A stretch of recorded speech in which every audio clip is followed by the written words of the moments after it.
آج ہم سے کہہ تو عزت کرو ان کی، گردن کاٹ میری، نہیں عزت کروں گا میں بطول کے قاتل کی۔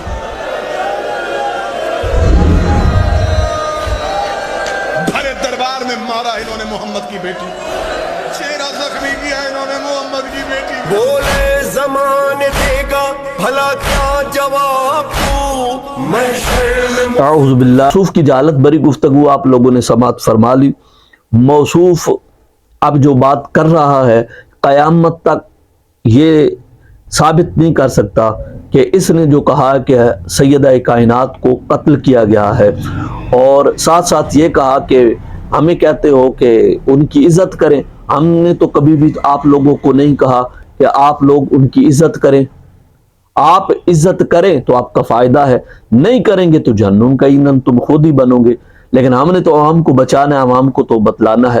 ان کی شان تمہاری محتاج نہیں ہے، میرے رب نے ان کی شان جو ہے وہ قرآن مجید کے اندر بیان فرمائی ہے، اور ان کی شانیں رسول پاک صلی اللہ علیہ وسلم نے خود بیان فرما دی ہیں، اور ان کی شانیں اہل بیت نے بیان کر دی ہیں۔ وہ تمہاری شانوں کے محتاج ہی نہیں ہے۔ پہلی بات تو یہ ہے۔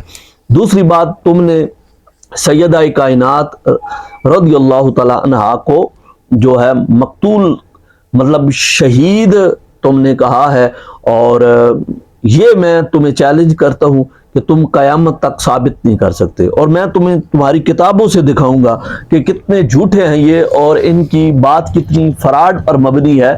اور یہ دیکھیے گا، میں پہلے کتاب دکھاتا ہوں کہ حضرت امام حسین رضی اللہ تعالی عنہ نے، یہ ان کی معتبر ترین کتاب ہے، اور اس کتاب کے اندر یہ میں جناب جلد نمبر 1 ہے اور صفحہ نمبر 531 سے پڑھ رہا ہوں کہ ان ابی عبداللہ حسین بن علی قال لما قبضت فاطمہ دفنها امیر المومنین سرا وعفا علی موضع قبرها۔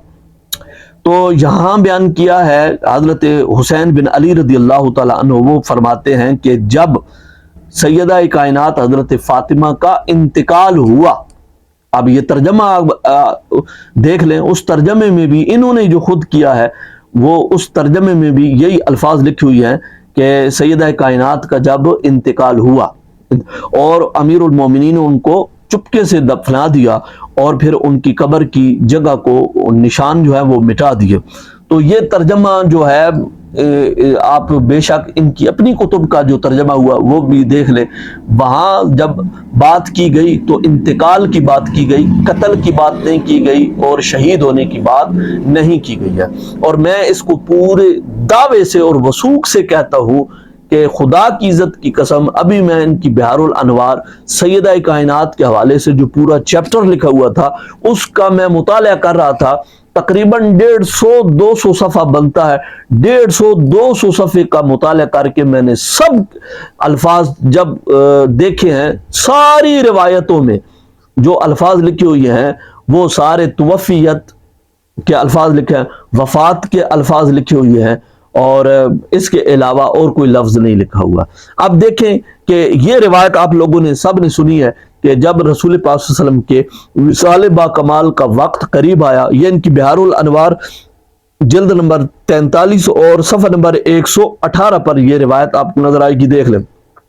سیدہ کائنات پاس گئیں تو کان میں کچھ کہا، سرگوشی کی تو آپ رونے لگ گئیں، تو پھر نبی پاک صلی اللہ علیہ وآلہ وسلم نے ان کو جو جملے ارشاد فرمائے وہ ذرا سماعت فرما لیں۔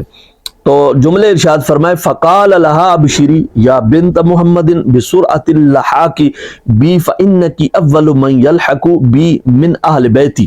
تو آپ نے فرمایا، میں تمہیں، سرکار نے فرمایا میں تمہیں خوشخبری دیتا ہوں کہ تم بہت ہی جلد میری بیٹی میری اہل بیت میں سے سب سے پہلے جو مجھے آ کر ملے گی وہ تم آ کر ملو گی۔